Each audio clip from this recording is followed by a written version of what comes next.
소설가 최학 교수가 주관하는 이 채널은 현대소설의 올바른 이해와 소설 쓰기의 방법을 제시하는 고품격의 문학 채널을 지향합니다. 많은 구독 바랍니다. 불가는 가을날입니다. 코스모스가 뒤에 잔뜩 펴있죠. 소설가 이웃이랑 함께 이렇게 가을 나들이를 했습니다. 예, 너무 멋진 곳이에요. 문학도들이 10월만 되면 앓는 병이 있다고 그러던데 신춘병이라고 제가 들었는데요. 네, 제가 70학번입니다. 그 시절에 특히 문학과 출신들 경험했던 바가 있을 것입니다. 이맘때 10월, 11월이 되면은 현대문학 중에서도 창작 쪽을 하는 친구들, 예, 예. 시, 소설, 이들이 곧 다가올 신춘문예 마감, 거기에 시간을 이제 생각해 보면서 마지막 신춘문예 병을 앓을 때입니다. 그걸 저희들은 그냥 신춘병이라고 했습니다. 10월이 신춘병이군요. 예. 너 이번에 응모할 거니 안 할 거니 이렇게 서로들 속으로 경쟁을 하면서 또 탐색을 하면서 이렇게 서로 그리고는 하나하나가 사라지는 때입니다. 학교에서도. 어디로 가느냐 하면은 나중에 보면은 뭐 시골집으로 돌아갔다, 절에 들어갔다, 뭐 이런 식으로. 네. 요 10월 한 달이 그동안에 자기가 써온 신춘문예 응모작 마지막 마무리할 때입니다. 마무리인데. 예. 저도 그때 1973년 이맘때였어요. 시절이 아주 혹독했어요. 왜냐하면 박정희 정권에 의해 갖고 갑자기 위수령이 발동됐어요. 대학 캠퍼스는 군대가 점령했어요. 제가 그때 서울의 서대문에 부가연동에 살고 있을 때인데 저도 보따리를 사가지고 강화 전등사로 들어갔어요. 그럼 전등사에 가서 뭐 하셨어요? 대학교 3학년생이 뭘 합니까? 절간에 가면은 다 그냥 공짜로 재워주고 먹여주는 줄 알았어요. 예, 저도 그렇게 알고 있었는데요. 그래서 내가 스님한테 나 소설을 쓰려고 여기 왔는데 방 하나 내줄 수 없느냐. 마음씨 좋은 스님이 계셔서요. 그래갖고 저 별채에 방 하나를 줬어요. 거기서 썼던 소설이 전등신화라는 이맘때 신춘병 시절이 되면은 그 시절이 생각납니다. 전국에 시, 소설을 창작하고자 하는 문학도들이 그렇게 많았습니다. 행정고시, 뭐 사법고시 이런 걸 준비하듯이 신춘문예를 겨냥해서 1년을 끌어온 친구들이 그렇게 많았던 문학의 시대라 그럽니다. 그 문학의 시대를 살으셨던 최학 교수님이 엄청 부럽습니다.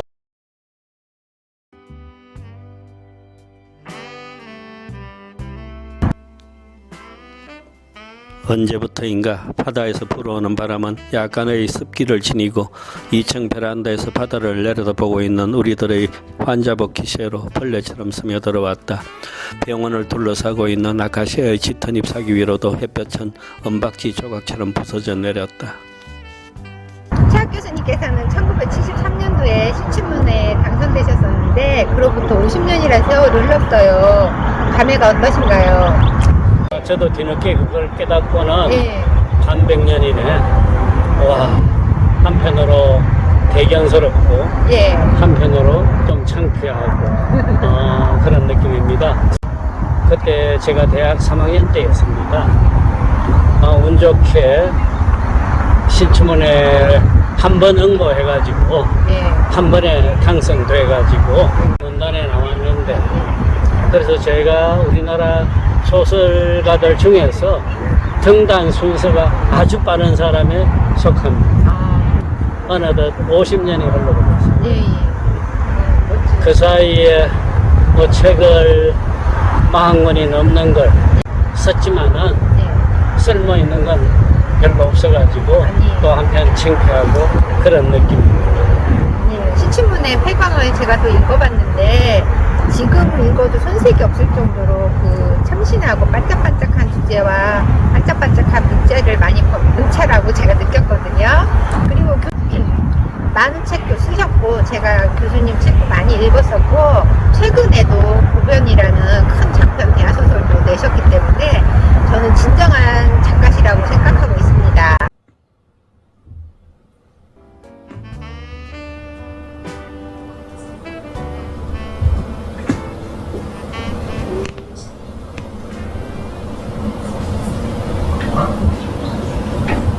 창밖으로 물결치는 아카시아 숲 너머로 멀리 폐광의 건조물이 하와이 햇볕을 받아 번쩍이는 모습이 보였다. 그 거대한 동체는 폐허가 된 히랍의 신전 같기도 하고 쓸쓸한 거인의 덩어리쯤으로도 보였다.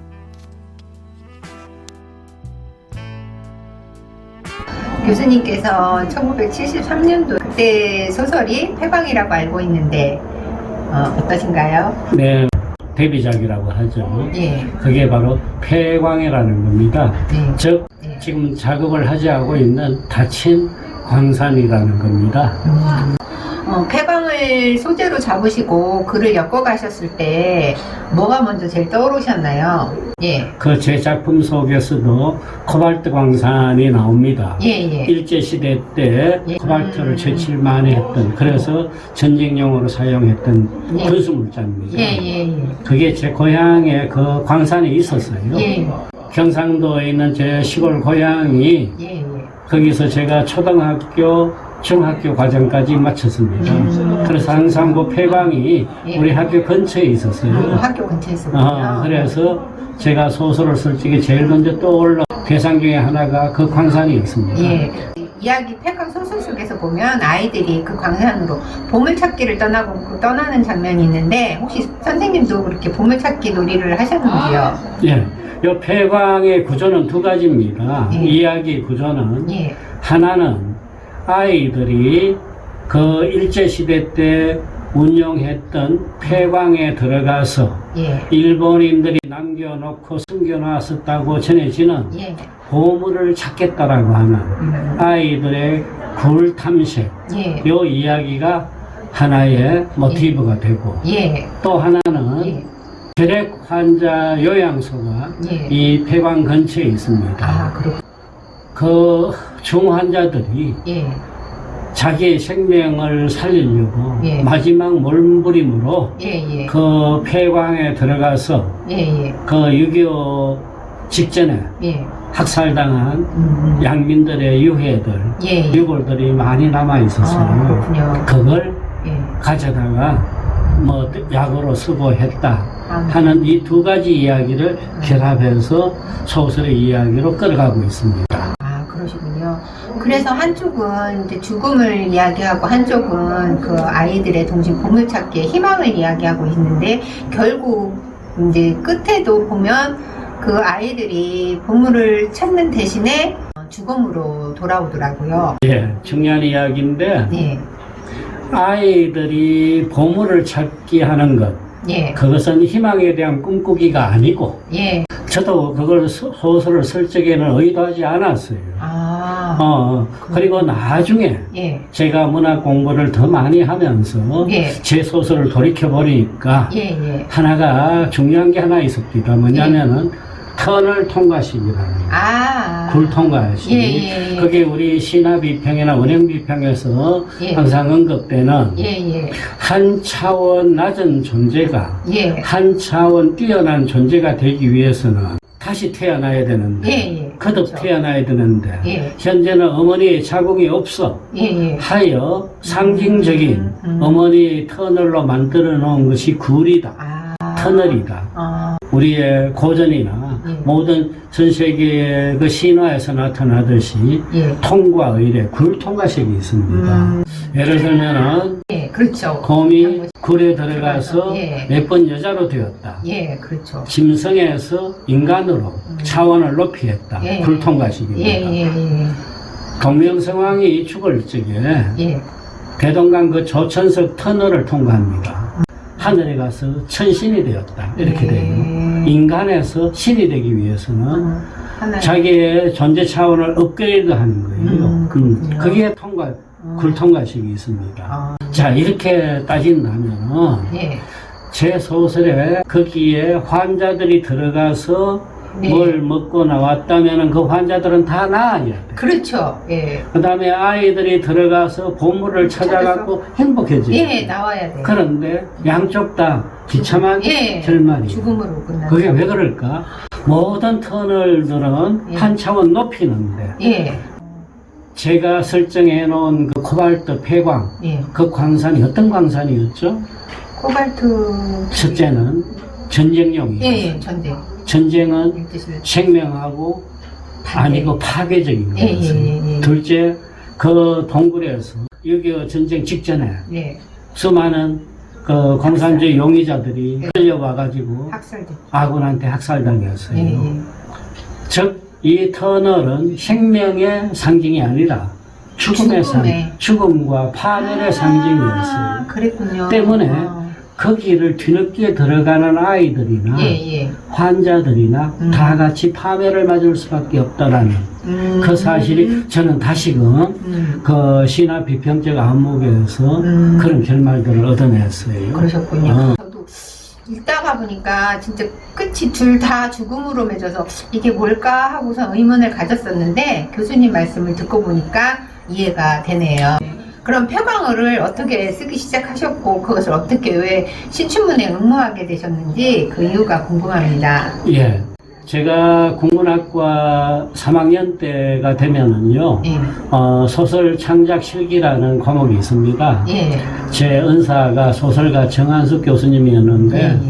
그때 저희들한테 과제가 예. 이번 학기에는 단편 소설 한 편씩 꼭 내야 된다.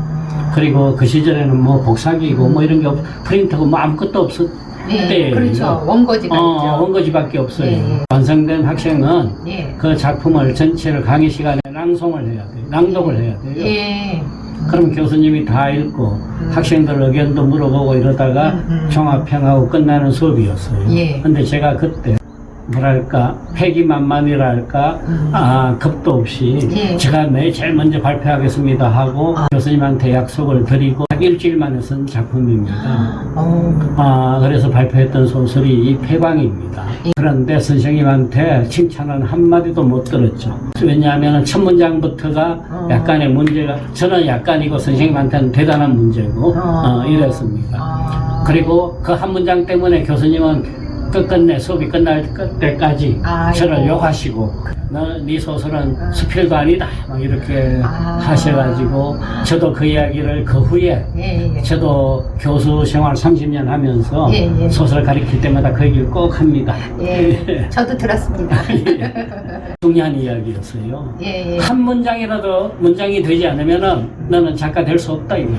예. 문장의 중요성을 또 특히 첫 문장이 예. 근데 첫 문장 쓰기가 제일 어렵습니다. 지금도 기억납니다. 그때 제 첫 문장이 이렇게 되어 있습니다. 예. 바다는 저만큼 멀리 밀려나가 있었다. 예. 우리 교수님은 요 한 문장만 갖고 트집을 잡으셨어요. 예. 수필도 아니더라고. 예. 그리고 저보고 물었어요. 예. 야, 최아무개, 예. 저 멀리가 얼마만큼이니? 2km니? 50리니? 그렇죠. 100리니? 소설의 문장에서 그런 구체성이 없으면 그건 문장도 아니야. 딱 그랬어. 그러셨구나. 그때 충격이라는 말할 수도 없었어요. 나는 그땐 다로 불만이 더 많았죠. 왜 그거 문장 갖고 트집 잡으시나? 이야기를 전체를 보셔야지. 나중에 깨달았어요. 예. 이야기를 뭘 하고 어떻게 하는 게 중요한 거 아니에요. 그 이야기를 전해주는 예. 수단들이 정확하고 바르냐? 오늘 중요한 말씀 해주시네요. 그 문장들이 정확하고 바르느냐. 그게 소설 쓰기에 한 기본이에요. 예, 기본이 되어야 한다는 기본이 말씀입니다. 돼야 된다. 예. 그래서 제가 그 한 문장하고 나중에 한 문장 두 개만 고쳤어요. 나중에 응모할 적에. 그러셨군요. 바다는 저만큼 멀리 밀려나가 있었다를 예. 저는 나중에 선생님한테 야단 맞고 나서 예. 바다는 미역섬 너머까지 멀리 밀려나가 있었다. 예. 미역섬이라는 걸 하나 집어넣으니까 예. 독자들은 그 미역섬이 어디 있는지도 몰라요. 상관이 없어요. 예.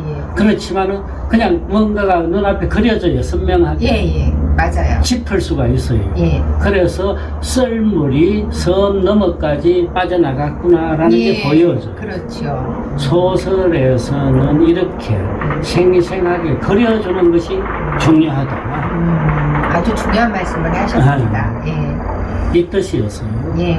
아니 그런데 교수님한테 이렇게 야단 맞은 그 폐방을 그 신춘문회에 어떻게 응모를 하시게 되셨어요? 예. 저는 응모 안 했어요, 사실은. 그 작품을 그 해에 바로 우리 학교의 교지에다가 실었어요. 아, 그러셨군요. 그냥 실어버렸고 말았는데, 예. 저는 아까 말한 것처럼 그 무렵에 예. 신춘병을 앓고 있어가지고 강화도로 갔어요. 예. 그래서 전등사에서 했던 작품이 예. 명나라의 고전 전등신화 이름을 그대로 빌린 예. 한자는 다릅니다만은 예. 전등신화라는 소설을 써갖고 그 시절에 신춘문예 꿈꾸는 친구들은요 예. 여러 가지 꿈이 있습니다. 첫째, 한 군데 당선 아니에요. 서울 중앙 그때 일간지가 한 7개가 있었어요. 그렇죠. 거기에 서너 군데 다 동시에 당선돼 버리는 거예요. 이런 꿈들을 갖고 있었어요. 예, 멋지네요. 예. 그런데 신춘문예 규정도 아닌데 예. 신문사들끼리 예. 심사가 다 끝나고 나면은 신문사끼리 확인을 해요. 누구 회사에서는 누가 당선자겠냐. 예, 예. 그래서 같은 이름이 안 나오도록. 예. 왜? 같은 문학도가 양쪽에 다 당선돼 버리면은 그렇죠. 그 중에 또 작품에 우열이 있을 거 아니에요. 그렇죠. 그러면은 안 좋은 작품에서 당선시킨 신문사는 자존심이 상해요. 예. 그렇게 되죠. 그걸 막으려고 같은 이름 2명을 안 뽑아요. 그렇군요. 그걸 동아일보에다가 응모했어요. 전등신화를. 예. 그런데 동아일보의 최종심 예. 마지막 2편까지 올라갔다가 떨어졌어요. 그렇군요. 그러고 그런데 예. 그 시기에 예. 부가연동에서 저랑 같이 자취하고 있던 동생이 예. 하도 심심해가지고 동생분이 그 교지에 있는 예. 작품을 예. 원고지에 다 뺏겼어요. 어머. 나한테 말도 안 하고 예. 그리고 본명을 쓰면 안 된다는 걸 알기 때문에 하기라는 필명으로 예. 경향신문사에 던져버렸어요. 예. 그래서 집에 와서 나중에 기다렸는데 경향신문사에서 예. 당선 통지가 온 거예요. 그렇죠. 그때 당시 신춘문예 되면은 상금이 얼마쯤 될까요? 그때 제가 받은 돈이 네. 20만 원이었어요. 1973년도에 20만 원이면은 네. 지금 얼마인지 감이 안 잡히죠. 그렇죠. 그걸 내가 받았다고 했더니 우리 주인집 아줌마가 예. 제가 부가연동에 문간방 하나를 예. 동생하고 자취하고 있었는데 예. 그 돈 아껴가지고 쓰지 말고 집사래. 아니 전세로 바꾸라고. 전세로. 그러면은 돈을 월세 그렇죠. 월세 비를 그게 줄금이니까 줄금이다. 그런 걸 제가 그걸 전세비가 됐고. 안 하고 다 이제 마셔버렸어요. 그럼요, 마셔야죠. 그런데 지금 그 서대문 부가연동 거기에 그 문간방 예. 전세 가격이 제가 아마 감을 잡아도 한 700~800원 될 거예요. 그렇죠. 그 정도의 큰 상금이었어요. 그러면 그때 당시 신춘문예 동기분들은 어떤 분들이 계셨나요? 이렇게 신춘문예 당선되고 나면은요, 예. 제일 먼저 KBS에서 불러요. 시 소설 당선자들을 불러갖고 좌단에 인터뷰를 해요. 나가봤더니 나온 친구들이 예. 지금 기억나는 지금도 활동하고 있는 친구들이 괜찮네요. 우리 동기들이 죽은 놈 한 놈도 없어요. 어머. 소설가 박범신, 예. 그 다음에 소설가 이경자, 그 다음에 텍사스에서 활동하는 손용상, 예. 이런 분들이 저랑 같은 애였고, 예. 그 다음에 시에서는 시인 김명인 선배, 예. 정호성, 예.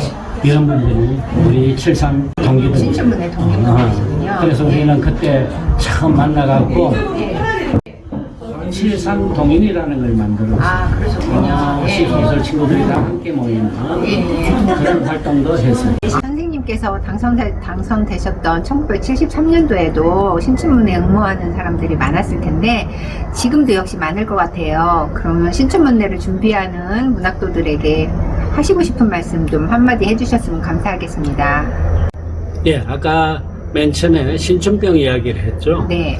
젊은 시절 더군다나 뭐 무슨 고시도 아니고 그렇죠. 뭐 출세를 위한 돈 벌기 위한 예. 그런 것이 전혀 아닌 예. 우리의 삶의 본질을 위한 문학에다가 도전을 걸고 고시 공부하듯이 예. 신춘 준비하는 예. 그 젊은 한때 예. 저는 그보다 더 행복하고 귀중한 시간은 없다고 여깁니다. 그래서 지금도 어느 시골의 뒷방에서 그리고 어느 도서관 독서실 구석에서 그럼 소설을 쓰고 예. 시를 쓰고 있는 친구들 예. 신춘문예의 꿈을 꾸고 예. 당선 아닌 것 이런 거 관여하지 마시고 지금 그 자세 자체가 당신의 평생을 좌우할 만한 가장 중요하고도 소중한 황금의 시간들이다. 그것만 알아주시면 좋겠어요. 둘째, 뭐 남들은 신춘문예에도 뭐 아름아름이 있지 않느냐, 뭐 혹은 유행이 있지 않느냐 이런 거 하는데 저는 그래도 우리나라 모든 예술계의 예. 등단 제도에 있어서 가장 깨끗하고 예. 공정한 것은 대한민국의 신춘문예가 최고다. 이걸 저는 믿고 있습니다. 저도 그동안에 여러 번 신춘문예 심사도 해봤는데 제 경험에서도 나왔고 마찬가지입니다. 작품만 잘 쓰면 됩니다. 대신에 딱 하나 감안할 것은 우리가 심사를 하다 보면은 보통 400편, 500편 뭐 그걸 예심을 거쳐가지고 본심에 오는 것이 한 20편입니다. 그거 20편을 하루 동안 읽어내야 되는데 그것도 쉽지가 않아요. 그렇죠. 그래서 예. 이야기가 아주 복잡해서는 안 돼요. 대체로 간명하고 구조는 단순하고 예. 단순 강렬 예. 이쪽이 주안을 두고 제일 또 중요한 것은 첫 문장 예. 마지막 문장을 보시면서 만들어내야 된다. 그렇군요. 바로 눈에 딱 띄어야 돼요. 예. 심사위원들이 우리가 작품을 읽을 적에 예. 뭐 이뤄내게도 될지 모르지만은 다 끝까지 읽는 경우 거의 없어요. 괜찮게 썼다 처음에 처음 한 장이 요즘 다 A4 용지로 옵니다. 예. 한 장을 딱 읽고 나서 야 이 정도면 괜찮다 하면은 2장, 석 장까지 이렇게 가요. 아. 그러다가 계속 좋아 톤이 그리고 그 전개가 예. 그러면 끝까지 가요. 예. 끝까지 갔다라는 것은 벌써 입상권이에요. 일단 대부분 처음은 좋았는데 두 번째 장, 세 번째 장 가니까 이게 뭐 점점 흠이 드러나. 예. 그래서 심사위원들의 인내심을 테스트해. 네. 그러면 결국 네. 왜 심사위원들 빨리 심사 끝내고 집에 가야 돼요. 그렇죠. 그래갖고 바로 던져버리면 끝나는 거예요. 그렇군요. 자, 그래서 이 단시간에 독자의 가장 고급한 독자가 심사위원입니다. 예. 그들의 눈에 띄어갖고 그들을 휘어잡아야 된다. 이게 여타의 응모작하고 다른 신춘문예의 특징입니다. 그리고 1월 1일에 신문에 쫙 작품이 발표됩니다. 예. 그렇다면은 새해 첫날이에요. 너무 음침한 이야기라든가 그 다음에 너무 그늘진 이야기 그리고 처참한 이야기 이런 건 안 돼요. 아무리 좋더라도 그거는 새해 첫날에 독자들한테 보여줄만 하지가 않아요. 그렇다고 뭐 꿈꾸는 희망 그런 거 아니에요. 그렇죠. 아니에요. 그냥 자연스럽게 쓰는데 너무 그렇게 폭력적이고 엄습한 이야기는 제외하고 신춘문예에 내지 않는 게 좋다. 이렇게 저는 여깁니다. 아주 좋은 말씀 해주셨습니다. 감사합니다. 예, 오늘 우리 이유 선생도 수고했어요.